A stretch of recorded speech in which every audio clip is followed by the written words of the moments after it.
Bom dia.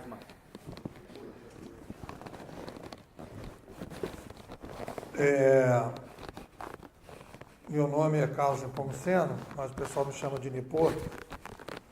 Eu também gosto de chamar de Nipô, porque no Brasil, para fazer sucesso, só 4 letras. Xuxa, Zico e Pelé. E o Lula é exceção à regra. Então, eu tenho trabalhado ao longo de bastante tempo com a questão, temos que botar aí o negócio do... Tá achando, né, Fernando? Embaixo, é isso aí. Eu sou o palestrante que vai fazer sorteio de livro, então quando vocês forem fazer a avaliação dos palestrantes, vocês dão 5 estrelas, porque tem sorteio.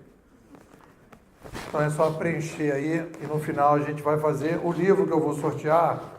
Tem uma historinha que eu estou lançando agora pela Alta Books, o meu terceiro livro impresso de livraria, que tem vários e-books, é o Administração 3.0, que sucede o Gestão 3.0, que é um livro azul que eu escrevi, que sucede o livro Conhecimento em Rede, que eu escrevi com o professor Marcos Cavalcante em 2006, 2013 e agora 2017. Então esse livro aqui foi o livro que eu trabalhei com os meus alunos, esse aqui é o penúltimo da safra que foi precursora para poder fazer o livro que está saindo. Esse aqui é uma espécie assim, de copião e de discussão com os meus alunos. Então, ele é o penúltimo livro dessa safra que eu mandei imprimir. Então, estou sorteando, que eu acho que tem a ver com o tema da palestra. Então, o que eu quero trazer para vocês? Eu gostei muito da apresentação, sabe? Muito. Porque eu queria... Por isso que eu não trago slide, exatamente para poder aproveitar as coisas que vão acontecendo, para incorporar isso na nossa reflexão. Então, eu queria dizer o seguinte, nós estamos aqui em São Paulo, que é um centro, né, a locomotiva do país, no ponto de vista de tudo, né? Nós estamos num evento de gestão de conhecimento, e o site não falou em conhecimento na palestra dele.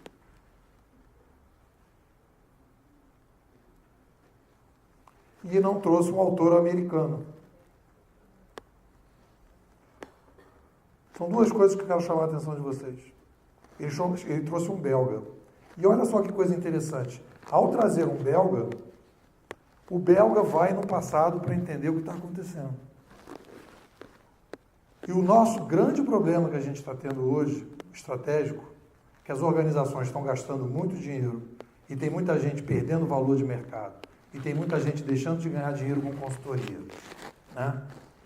Porque a gente não consegue entender o que está acontecendo.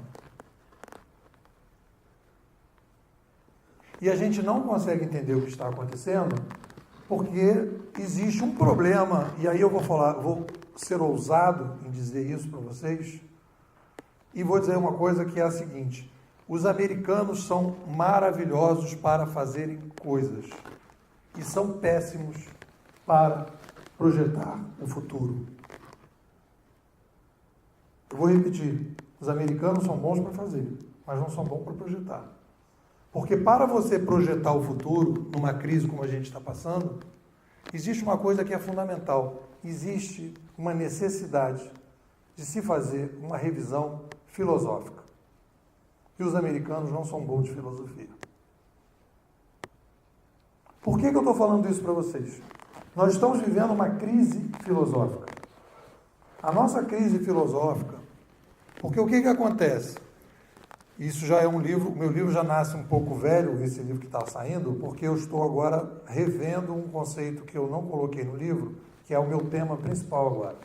Nós temos uma base de mentalidade, e ficou muito claro para mim, e por que os americanos não conseguem chegar e entender o que está acontecendo. Você vai pegar esse livro, Organizações Quânticas. O livro Organizações Quânticas não faz nada do que esse livro aqui do nosso belga fez, o Laluz. Nada. O que ele faz? Ele vai, está lá no início do livro dele, eu fiz um videozinho no meu canal, no YouTube, que ele diz assim: conversei com não sei quantos CEOs, conversei com o pessoal da universidade aqui da Singularity, conversei com as pessoas que estão envolvidas com essas startups, conversei com fulano, conversei com Beltrano, e esse livro aqui é o livro espetacular que eu trago para vocês, e você fica pensando, pô, mas se você conversou com tanta gente, realmente, não tem como você imaginar que esse cara não vai chegar no futuro. Porque está todo mundo ali vivendo o problema. Só que está todo mundo vivendo dentro da mesma mentalidade. Então você vai conversando com as pessoas e as pessoas todas estão na mesma mentalidade. A mentalidade, e é isso que a gente precisa compreender para a gente poder projetar o futuro, é o passo número 1, para a gente poder falar de futuro, que é o tema do nosso evento. Existe uma crise de futuro. A maneira que a gente pensa que o futuro chega, ou a maneira que a gente pensa que entende o futuro, ela está equivocada. E a gente está pegando os americanos e os americanos não estão nos ajudando.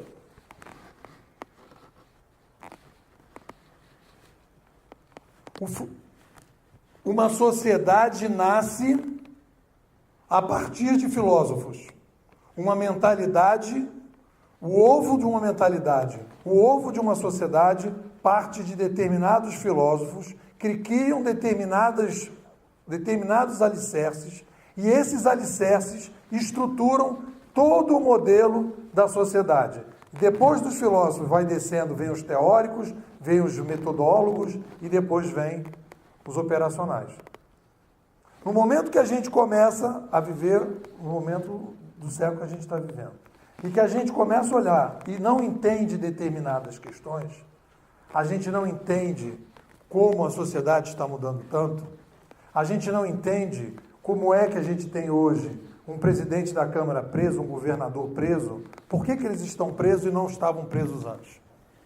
Como é que a gente consegue tirar uma presidente no impeachment da maneira que a gente tirou? Por que o Trump é eleito nos Estados Unidos? Por que a Inglaterra está saindo da União Europeia? A gente não consegue explicar. A gente não consegue primeiro conectar tudo isso. A gente não consegue explicar como é que, de repente, os táxis perderam o valor das cooperativas de táxi, perdeu o valor do jeito que perdeu, a indústria da música perdeu o valor do jeito que ela perdeu. A gente não entende, porque a nossa mentalidade, ela foi construída, ela foi montada, ela foi dentro de um determinado modelo. A gente está num bolsão de mentalidade, e essa mentalidade não permite que a gente entenda determinadas coisas.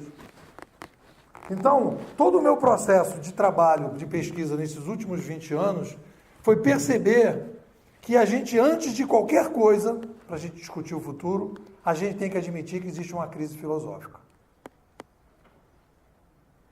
Esse livro do Laluz, e essas 4 etapas, as cores que ele definiu, vai muito na linha do pessoal da Escola Canadense de Comunicação, que também não é americana, canadense, que o pessoal chama de Escola de Toronto, que é uma escola, na minha opinião, mais consistente do que essas coisas de cor. O que o Laluz fala, eles falam também, só que eles são um pouco mais objetivos e, na minha opinião, são mais científicos nessa análise. Se a gente analisar ali, a gente vai ver, e aí é o primeiro erro filosófico que a gente tem que entender, que a gente tem que estar em crise, que quando a gente pensa tecnologia, nós vemos a tecnologia como algo neutro para o ser humano. Se eu perguntar para 98% dos meus alunos, quando a gente começa a fazer essa discussão, 98% dos meus alunos dizem que a tecnologia é neutra. A mentalidade que nós temos hoje é essa. A tecnologia ela é neutra. E o ser humano faz com ela o que ele quiser e, de maneira geral, as pessoas pensam que a tecnologia é uma espécie assim de subproduto da cultura. Eu percebi que esta visão é uma visão equivocada. Nós somos uma tecnoespécie. Quando as tecnologias mudam, nós mudamos. E quando as tecnologias cognitivas, que nos ajudam a nos informar, nos comunicar e nos relacionar, mudam, nós mudamos radicalmente e começamos um projeto, quando elas são descentralizadoras, como é o caso agora, não centralizadoras, como foi o caso do rádio e da televisão, a gente entra num processo de revolução civilizacional. Então, o que eu acrescentaria de primeiro lugar para acrescentar ao pensamento do Laluz é dizer o seguinte: todas as cores que ele define são as cores que o Pierre Levy define também naquele livrinho Cybercultura, de 1999, que é um filósofo. Ele vai dizer que nós tivemos revoluções civilizacionais ao longo da história a partir da chegada de novas mídias descentralizadoras. Então a gente vai pegar essas cores e vai colocar essas cores, vai dizer, lá atrás surgiu a oralidade, a gente passa para a escrita, há 70 mil anos. Quem fala um pouco sobre isso é o nosso amigo Harari, naquele livro A Breve História do Homem. Vai falar da primeira revolução cognitiva com o surgimento da oralidade, em que a gente passa a fazer agricultura, porque a gente começou a falar. E aí a gente vai ver a escrita, e aí vai aparecer ali a outra cor. Quando a gente cria a escrita, a gente cria os 3 livros básicos das religiões. Primeiro a Torá, depois a Bíblia, depois o Alcorão. Sem esses 3 livros não teriam essas religiões e nem a hierarquia. Essa hierarquia parte do surgimento da escrita. E aí estrutura toda a sociedade a partir da escrita, manuscrita. Isso mais ou menos há 8 mil anos. E aí você vai conseguir colocar um fato concreto naquela cor, naquela mudança. Você vai mostrar por que aquela mudança acontece. Depois você vai, isso é a ciência, que os americanos não estão fazendo. E os canadenses não. Depois nós vamos caminhar mais para frente, a gente vai ver que a gente, quando vai para a outra cor, sai lá do âmbar e vai para aquela outra cor, a gente tem a escrita impressa. Em 1450 surge a escrita impressa. E o mais interessante, que os historiadores dizem que a chegada da sociedade moderna começa em 1453 com a queda de Constantinopla. E a gente está chegando à conclusão que 1450 foi a coisa mais importante, foi quando Gutenberg inventou a prensa. E a partir daí a gente começou um processo que desagou há 350 anos depois com o surgimento das revoluções liberais, primeiro a inglesa, depois a americana, depois a francesa, e a gente constituiu a sociedade moderna por causa da prensa, que permitiu a gente estruturar a sociedade moderna, estruturar e mudar de cor. Então, a chegada do digital e a chegada da internet é um fenômeno recorrente na sociedade humana. Essa é a grande vantagem da gente começar a ter uma ferramenta mais conceitual para poder trabalhar. E desde que eu comecei, e eu fiz meu doutorado comparando, e já tem vários autores que comparam isso, eu comecei a comparar a chegada da internet com a chegada da prensa. E comecei a ter a capacidade de projeção de futuro muito mais sofisticada do que o pessoal, de maneira geral. Porque toda vez que eu via lá para trás, eu via onde é que isso aqui aconteceu lá atrás. Então, se vocês analisarem o Sérgio Moro é igual ao Lutero em 1500.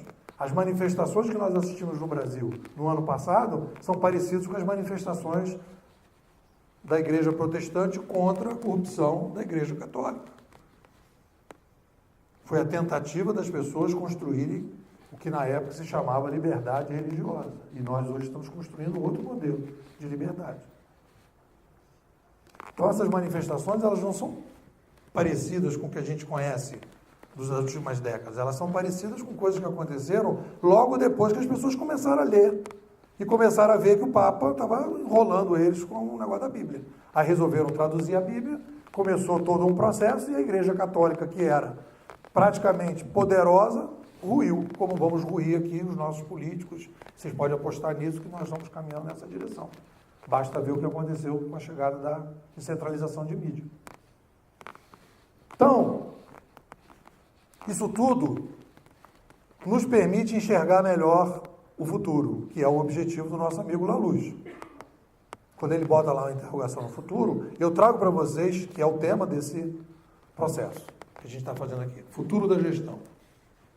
Então, e eu já faço essa crítica, e fiz essa crítica aqui na SBGC no passado, e eu acho interessante a gente começar um seminário da SBGC e não falar em conhecimento, porque as bases teóricas da gestão de conhecimento, na minha opinião, eram frágeis. E eu falo isso no curso desde 2006, para os meus alunos. E apesar de falar isso, continuo dando aula, o que é um mérito do curso, que me permite ser uma espécie assim de ovelha negra dentro do curso. Por que a sociedade do conhecimento, a construção da ideia da sociedade do conhecimento é frágil? Porque é um conceito parecido com esse da sociedade da informação, da sociedade quântica, da sociedade isso, da sociedade aquilo. É uma coisa mais marketing do que ciência. E aí você, quando você tem um cenário sociedade do conhecimento, você cria uma metodologia que é a gestão de conhecimento, para ajudar as organizações a fazer essa gestão de conhecimento. E eu digo, não, a gente está vivendo a sociedade digital.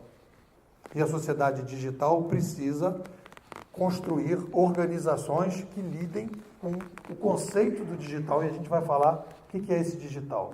Não é colocar as coisas no computador ou no digital. O digital traz um novo modelo de administração. Se vocês me perguntarem, então, qual é o futuro da gestão, já no livro de 2013 eu digo, a gestão está em estágio terminal. Ela não vai sobreviver nas próximas décadas. Quem quiser apostar na gestão vai cada vez ganhar menos dinheiro. Os consultores que apostarem na gestão cada vez vão ganhar menos dinheiro. E as organizações que continuarem na gestão, tentando apostar nesse modelo administrativo, vão, num belo dia, acordar de manhã e alguém vai dizer, tem uma espécie de Uber aí que veio uberizar aqui o nosso mercado e nós estamos perdendo valor no mercado. Então essa é a situação da coisa. Mas eu vou, apesar...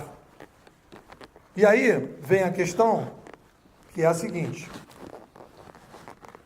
Eu sou adepto, então, da Escola Canadense de Comunicação e comecei a fazer um trabalho próprio. E dentro da Escola Canadense de Comunicação, eu contribuí com um conceito nacional, dentro desse debate que está havendo no mundo todo, tentando entender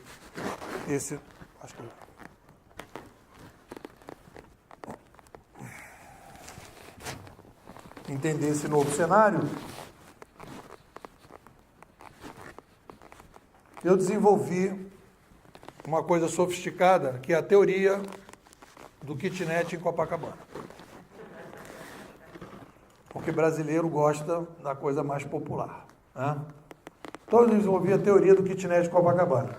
Antigamente, quando eu comecei a falar kitnet, os meus alunos me disseram que kitnet era uma coisa muito 2.0, que hoje o pessoal no Airbnb chama de loft ou estúdio. É exatamente a mesma coisa, mas só que existe um marketing mais sofisticado. Então, todo mundo sabe o que é um loft e um estúdio. É aquele lugar que você já entra, já está na janela. Tá certo? Então, eu vou tentar mostrar para vocês qual é a causa principal das mudanças que a gente está passando. Porque se você vai fazer ciência, você tem que apresentar causa e consequência. E isso é uma crítica que eu faço ao Laluz. Você não pode ir mudando de cor sem explicar por que a cor mudou. Porque não é o ser humano que muda, eu quero ser quântico, aí o pessoal vai lá para uma sala, vai ser quântico, aí eu vou ser quântico, aí o cara sai quântico. Isso não bate na minha lógica. Então, o cidadão está nesse kitnet em Copacabana na sexta-feira à noite, tá certo? Sexta-feira à noite, está lá no kitnet dele, sentado no sofá, lendo lá a revistinha para ver o que ele vai fazer, toca a campainha. Ele dá aquela olhada, não dá para fingir que não está em casa porque deu aquela sombra. São 6 parentes vindos de São Paulo para passar o fim de semana lá em Copacabana. Tá certo? Então eu vou perguntar para vocês, e queria que vocês me dissessem o seguinte: quais são os problemas e quais são as crises que esses 7 cidadãos, o cara que mora e mais os 6 paulistas, vão viver e vão ter que administrar nesse kitnet em Copacabana? Por favor, me digam aí quais são os problemas. Fernando, anota para mim. Cada coisa a gente bota na coluna. Fala. Espaço, ótimo. O que mais? Banheiro, bom. Alimentação. E estou achando que o nosso assistente é 2.0, estou precisando de um assistente 3.0. Banheiro. Espaço, banheiro, alimentação, o que mais? Cama, espaço. O que mais? Convivência, boa. Horário? É logística. Então, pode ser melhor? Logística. O que mais? Rotina. Rotina seria o quê? Logística, um pouco não, né? Convivência, vamos botar convivência, vou botar conflitos. Convivência, conflitos. O que mais? Mais dois só. Conflito. Administrar desejo. Hã? Liberdade? Não estaria em conflito? Como é que seria? Sim. Barulho. Serve barulho? Faz sentido barulho? Conflito tem convivência, conflito. Eu acho que está, convivência barra conflito. Tira o conflito. Então tá, espaço, banheiro, alimentação. Eu acho que o horário é logística. Entra ali, logística, embaixo. Alimentação e embaixo logística. Tudo bem. Beleza. Então a pergunta que eu vou fazer para vocês é o seguinte. Vou fazer essa pergunta para vocês. Com certeza esses problemas vão ter que ser administrados, sim ou não? Sim. Senão vai haver conflito. Bom. Quero perguntar para vocês o seguinte. Quando nós estávamos em 1800, quantos cidadãos moravam, ou habitavam, ou conviviam, ou estavam no planeta Terra em 1800? Alguém tem uma noção? Um dado fundamental que a gente não sabe? O mundo todo? 1 bilhão. Quem falou? Bom, é isso, 1 bilhão. Parabéns. 1 bilhão de pessoas. Tá certo? Quantas pessoas nós temos hoje? 7.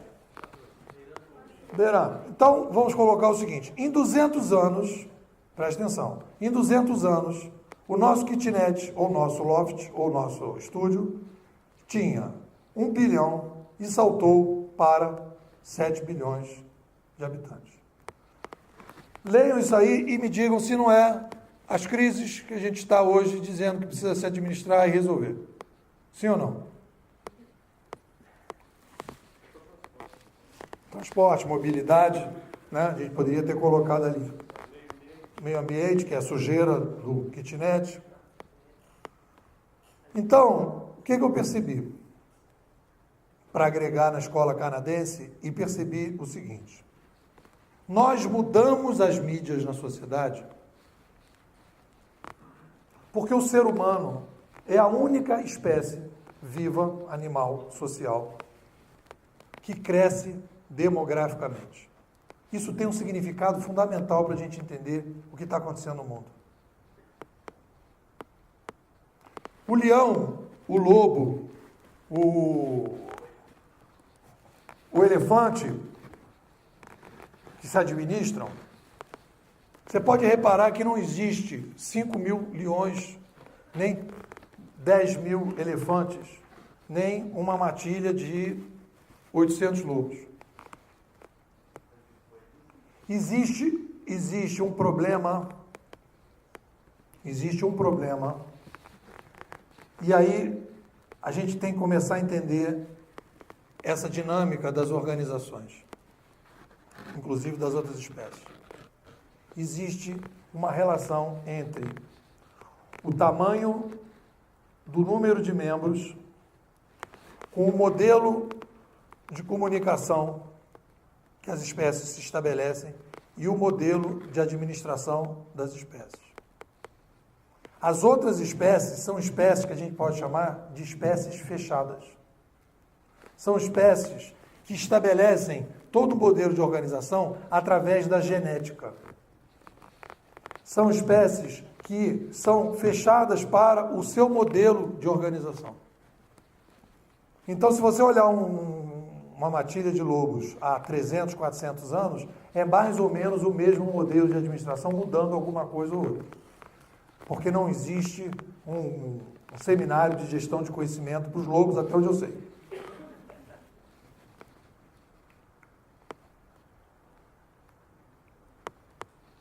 O ser humano, e é isso que a gente precisa entender, e essa é a crise filosófica, e eu estou trazendo para vocês digamos assim, os erros filosóficos que a gente precisa corrigir, nós não entendemos o papel, primeiro disso, das tecnologias cognitivas e da demografia para a espécie humana.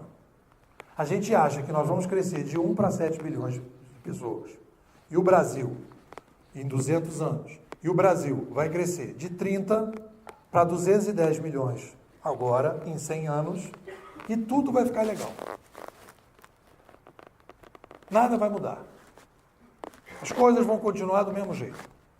O Sarney vai continuar lá, o Renan Calheiros vai continuar lá, o país que vai com 210 milhões de habitantes, vai ter um presidente que conversa com um cara na garagem e que esse cara, sei lá, leva uma mala de 500 mil. A gente acha que isso não vai continuar. Só que 210 milhões de pessoas, essa complexidade, não deixa mais que isso possa acontecer. Porque essa complexidade, e é isso que eu quero chamar, e eu chamei isso no meu livro de complexidade demográfica progressiva, ela é uma coisa muito objetiva, e é isso que eu acho que o livro do nosso amigo belga precisa dar uma encorpada. Que é o seguinte, quando a gente está falando de 70 milhões, nós estamos falando de 30 milhões de brasileiros, em 1900, nós estamos falando na produção de 90 milhões de pratos de comida, se cada brasileiro comer 3 vezes. Quando a gente está falando de 210, nós estamos falando em 630 milhões de pratos de comida, todos os dias. Olha a complexidade. Olha o tema do nosso papo aqui, complexidade. A complexidade não é uma coisa assim, agora eu vou ser complexo. Estou muito complexado. Não, complexidade é uma coisa objetiva. Nós saltamos de 90 milhões de pratos de comida quando os nossos avós nasciam, estavam vivos, e hoje nós somos 210. Os nossos filhos estão vivendo com a complexidade de 210. E aí as pessoas falam, mas na época eu estudei numa escola pública, era tão bom. Na época minha mãe, minha tia ficavam na rua conversando. Eu falei, cara, São Paulo naquela época, quantas pessoas moravam em São Paulo? Uma vez eu estava aí no metrô de São Paulo, eu perguntei para o cara do lado, o que é isso aqui? Ele falou, isso é engarrafamento de gente. Aí eu falei assim, mas o que eu faço? Ele falou, fica parado, fica esperando que vai passar. E foi, demorou, mas passou. Eu fiquei engarrafado no metrô. Isso é o quê? Complexidade demográfica. Só que nós estamos hoje, olha o que é que aconteceu. Qual é a crise que nós estamos passando? Nós temos uma mentalidade que vem das cores do nosso amigo Laluz lá de trás. As nossas organizações foram criadas, são filhas do livro impresso de 1450, são filhas do livro impresso. Nós construímos as organizações para esse modelo que a gente está aí, para uma complexidade de 1450. Foi crescendo, foi mudando, uma série de coisas foram acontecendo, vários modelos de administração foram se aperfeiçoando, a gente construiu coisas novas e tal, mas tudo dentro da mesma mentalidade, dentro do mesmo modelo. Primeiro dentro da mesma mentalidade e depois dentro da mesma estrutura organizacional. Então, quando a gente vai falar de futuro da gestão, ou a gente vai falar, eu preferia dizer o futuro da administração, porque a administração é eterna e a gestão é conjuntural. Nós sempre vamos ter administração, mas não necessariamente gestão. Porque o gestor é alguém que tem uma função específica. E esse cara está se perdendo. Ele vai desaparecer, na minha humilde opinião. Então, vamos então falar, essa é a base da minha análise de crítica do que a gente está fazendo e analisando. Então, eu questiono o conceito de sociedade de conhecimento, questiono o conceito de empresa quântica, questiono o conceito de sociedade da informação, questiono o conceito de sociedade da transpiração, sociedade nova era de aquário, qualquer coisa que não seja uma coisa que me dê bases científicas objetivas que eu possa dizer. Se eu aumentei a população, eu vou ter que fazer uma mudança no modelo de organização. Isso me parece óbvio.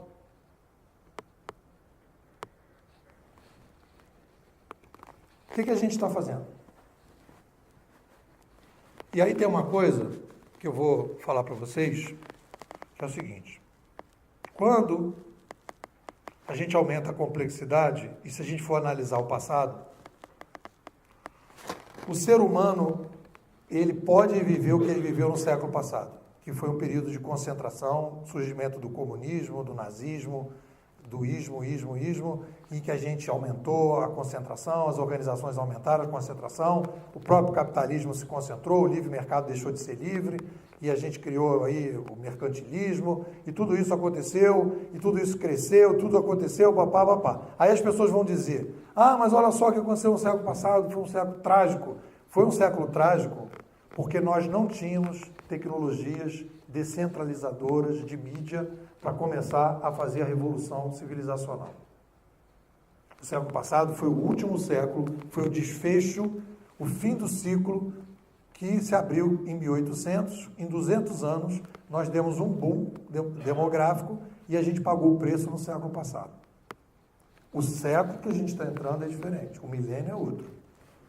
Nós, então, ganhamos uma mídia descentralizadora.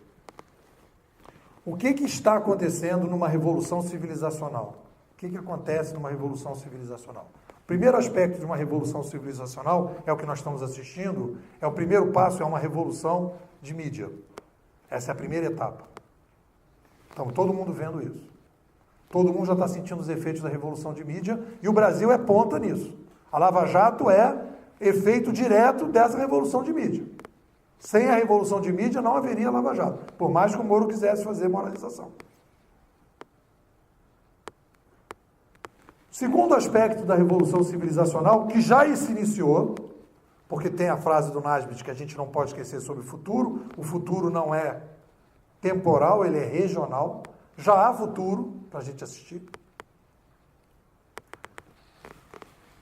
O futuro, e aí a gente vai conseguir precisar mais claramente, é o seguinte: eu preciso descentralizar o poder. Quando eu aumento a complexidade, eu crio uma crise para quem administra a sociedade. Porque aquela pessoa passa a não ter mais condições de resolver os problemas.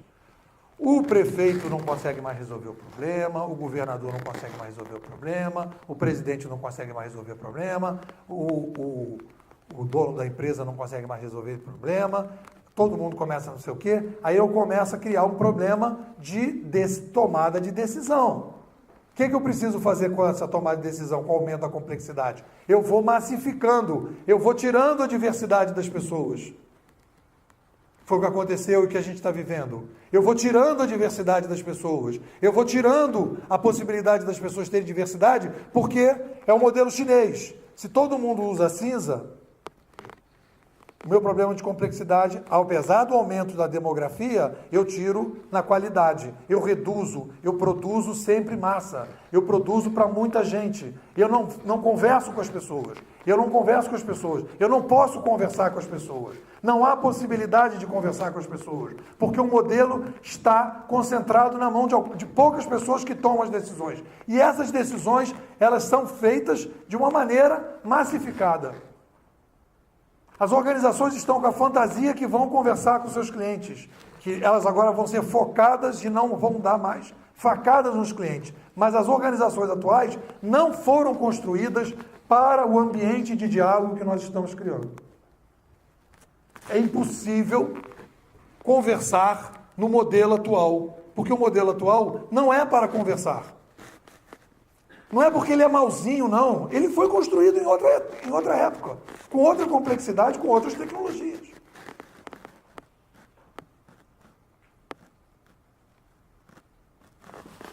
Então, o que a gente está fazendo? E aí, cumprimento de novo Saito, quando ele apresentou aqueles 3 modelinhos ali, o que eu estou fazendo? eu estou dinamizando os processos, eu estou aumentando, dando poder para as pessoas, eu estou falando em aumento de felicidade, né? Eu começo a fazer um debate sobre felicidade, de propósito, das pessoas terem propósito, das pessoas quererem fazer coisas, tudo isso faz parte desse processo. A gente precisa dar autonomia para as pessoas. Foi isso que aconteceu depois da Revolução da Prensa. A gente só conseguiu chegar à República quando os caras saíram da Idade Média, eles não tinham condição nenhuma de eleger o rei. Eles só conseguiram cortar a cabeça do rei 350 anos depois. E para eles cortarem a cabeça do rei, eles foram empoderados de mídia durante 350 anos, passaram a ler e escrever, porque eles ganharam autonomia de pensamento e, mais ainda, autonomia afetiva para poder tomar determinadas decisões. Hoje nós temos uma sociedade que ela foi educada para não ter autonomia, nem afetiva, nem de pensamento. E nós não conseguimos fazer essa descentralização porque a gente não foi preparado. A escola não é preparadora dessa descentralização. A escola está preparando as pessoas para apertar botão, não para construir botão. E aí vem a discussão de criar problema e propósito. Tudo isso vem dentro desse processo. Eu só estou trabalhando em cima do alto da montanha, para dizer, olha lá, ó, isso aí faz parte, isso aqui faz parte, isso aqui faz parte. Então, a Gartner tem um conceito que eu acho bastante adequado, já entrando na discussão do que vai objetivamente acontecer e do que pode ser feito, para a gente fechar os pontos. A Gartner tem um conceito que eu gosto, que é mal aplicado, na minha opinião, que eles aplicam na área de tecnologia, que eles chamam bimodal. E a gente estava conversando aqui antes da palestra. O bimodal é perceber, e aí eu estou chamando de mundo bimodal. Eu peguei o conceito da Gartner e dei uma outra pegada. O que é o mundo bimodal? O mundo bimodal é um mundo parecido com o que aconteceu na época da Idade Média, nesse período, 1450 a 1800. O mundo foi bimodal também. Existia uma mentalidade, uma estrutura organizacional baseada no rei, baseada na igreja, baseada em tudo. Esse pessoal tinha toda uma estrutura de poder montada em cima da não escrita. E, de repente, as pessoas começaram a ler e escrever, que é o que está acontecendo no Brasil agora, e as pessoas começaram a ver tudo que o rei fazia, tudo que o Papa falava, começaram a ler diretamente a Bíblia e começaram a comparar o que estava aqui com o que eles estavam dizendo lá. E aí as pessoas começaram um processo de mudança, de autonomia e foram se descentralizando, e todas as repúblicas que nós construímos a partir dali foram repúblicas que só foram possíveis por uma questão de alfabetização da população. É o que a gente está caminhando agora. Então, nós estamos caminhando para a descentralização, autonomia de pensamento. Tudo isso é negócio, tudo isso é mercado. Descentralização, autonomia de pensamento, autonomia afetiva, um mercado gigantesco aí, que já está sendo ocupado por vários processos que estão aí caminhando. Pessoas precisando sair desse ambiente 2.0 e criar um ambiente 3.0 com a cabeça mais aberta, com a possibilidade de se ver como uma startup, que está dentro da discussão que a gente teve antes. Beleza. Aí, nós vamos caminhar para o desfecho, que é o seguinte. O que vai acontecer? Como é que a organização... Quem é a organização do futuro? A organização do futuro, se a gente já analisar o Uber... E é por isso que é bom a gente ter essa base teórica, filosófica, que a gente constrói um cenário que é o seguinte. Quando a gente tem revoluções de mídia e aumento de complexidade, nós certamente teremos uma revolução civilizacional. Essa revolução civilizacional tem duas fases. A primeira, uma revolução de mídia, e outra, uma revolução da administração. Então, quando aparece uma coisa nova em termos de administração, eu vou olhar aquilo não como um novo modelo de negócio. O Uber não é um novo modelo de negócio. O Uber é o mais popular, porque não foi o primeiro que inventou essa história. O Uber é um novo modelo de administração, que fecha, por incrível que pareça, um ciclo de 70 mil anos, desde que a gente começou a falar.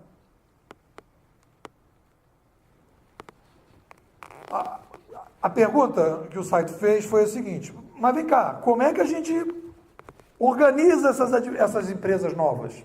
para não virar bagunça. É assim, vamos chamar as pessoas, vai todo mundo entrar em um seminário, vai todo mundo, sei lá, entrar em alfa e todo mundo aí, a partir daí, vai começar? Não.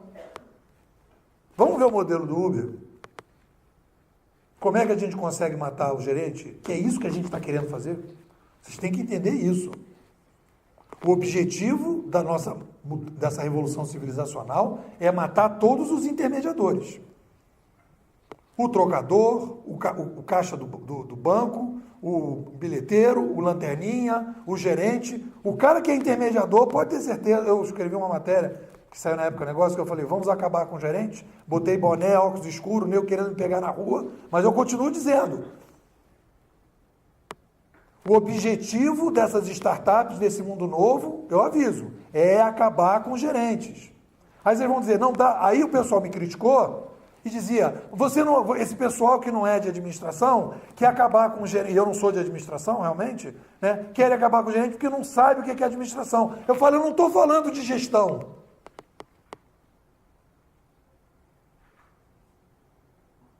Eu não estou falando que eu quero acabar com o gerente na gestão. Quem quiser acabar com o gerente na gestão, tem tentativas.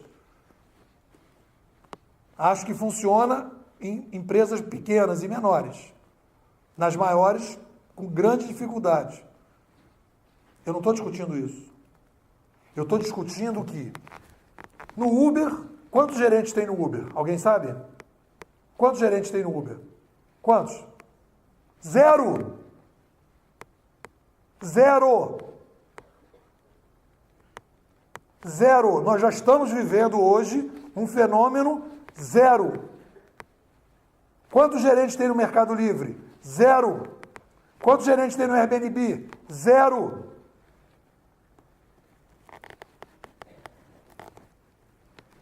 A partir daí eu posso dizer, existe no mercado hoje, é isso que eu vou colocar para vocês, existe no mercado hoje um novo modelo de administração em que não há mais gerentes e milhares de pessoas estão fazendo negócio. Que eu chamo de curadoria, que vem matar a gestão. Como é que a curadoria funciona e dá resultado? E é isso que o Uber está começando a viver a crise, que eles não entenderam. Porque eu também já cheguei a essa conclusão, que o fato de usar a tecnologia, ser startup, ou os fatos dos meus alunos usarem o WhatsApp, não quer dizer que eles estão prontos para esse novo mundo. É outra fantasia também. Que a geração Y está pronta para esse novo mundo e a geração outra não está. Eles também não estão porque eles estão nessa escola, que é uma escola que não é para formar para esse novo mundo.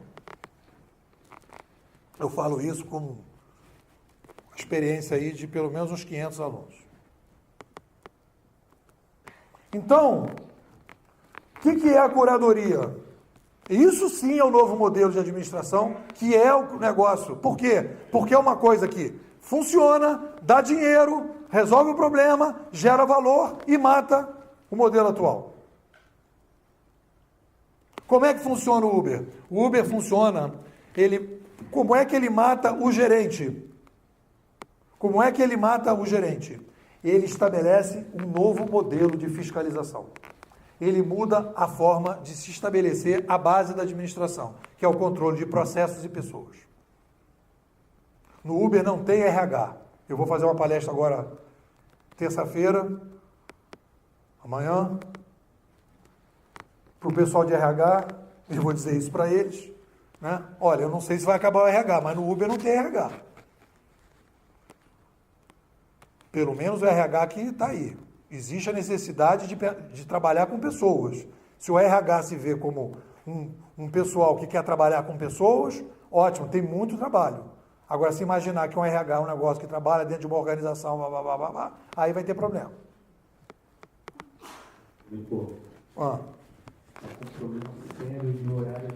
Vou terminar o logístico aqui. Logística, alimentação, horário. Olha só. Culpa é do site, todo mundo viu, ele falou muito mais que eu. Só para avisar. Culpa é dele. Vou terminar. Beleza. Olha só. Vou terminar. Então, o Uber funciona num outro modelo, é um outro modelo de administração, porque é um modelo de administração que mudou a forma de coordenar. Existe coordenação, isso é uma coisa importantíssima de entender. existe administração, existe uma logística muito bem feita, só que é diferente do que a gente conhece. O modelo de organização, de processo, de controle de pessoas e processo é diferente. Eu dou estrelinha, que todo mundo, besteira, estrelinha. Mas são as estrelinhas que me garantem a possibilidade de saber qual é o passageiro e qual é o motorista que tem que sair da plataforma. As estrelinhas me permitem matar com o gerente. Então, se eu imaginar que a gente precisa cada vez mais de empresas dinâmicas, você pode dizer o seguinte: as empresas vão se descentralizar e vão começar a adotar esse novo modelo de administração baseado na reputação e na autogerenciamento. Isso está me parecendo a coisa mais colocada. Aí as pessoas me colocam, meus alunos, e uma hidrelétrica, e uma coisa maior, etc. Tal, papá. O que eu estou sinalizando para as pessoas é isso. Existe um novo modelo de administração que está se disseminando rapidamente, está gerando valor. Matou a TV Globo, matou a indústria da música, matou as cooperativas, está caminhando. O que matou foi isso. O YouTube é estrelinha, o Facebook é estrelinha. É curtição, é compartilhamento, é sobe e desce. O Instagram é isso. Para fechar, para o pessoal não me bater, eu vou mostrar para vocês qual é a coisa mais estranha desse processo todo. Nós imitamos as outras espécies e nós, como somos complexidade demográfica progressiva, uma tecnoespécie, nós mudamos e nós imitamos as outras espécies. Nós começamos a imitar as formigas e as formigas funcionam. Só que nós somos formigas, porque é muito. Aí quando eu falo isso, o pessoal fala, pô, você está dizendo que a gente é formiga? Que a gente vai para ser formiga? Não, a gente já é formiga. São Paulo já é formigueiro. Só que a gente precisa e está sendo administrado por um tamanduá. A gente precisa ser formigueiro, mas ser administrado pelo modelo dos formigueiros. Então, como é que funciona? E é isso que é a grande oportunidade de trabalho e de negócio. A formiga está aqui. Vou te mostrar como a formiga não tem líder nem gerente. Estou vindo aqui, sou formiga. Estou vindo aqui. Opa, esse caminho aqui, tem aqui comida nesse caminho. Como é que a formiga matou o gerente? Porque é muita formiga. Como é que ela matou o gerente? Ela veio para cá, quando ela achou comida, o que ela vem fazendo com a bundinha dela, o mouse bundástico dela? Vem curtindo o caminho. Quando as outras vêm, o que elas fazem? Opa, tem comida aqui, por quê? A primeira curtiu e vem curtindo. E quando a última vem que acabou, vem discutindo, vem dando estrelinha, fala, acabou a comida. E é esse autogerenciamento que nós estamos começando a experimentar. Isso é uma mudança drástica de mentalidade. Eu vou dizer para vocês, não acredito que nós vamos ser capazes de superar essa crise de mentalidade. Muitas empresas vão fechar, que eu chamo de mentalidade suicida. O cara ouve minha palestra, o cara chega para mim e fala, pô, cara, é tudo isso que você falou, mas eu não vou fazer nada, eu não consigo. E é essa crise que a gente tem que passar. As pessoas estão paralisadas porque a mentalidade não está deixando as pessoas conseguirem enxergar um palmo na frente do... Surtei.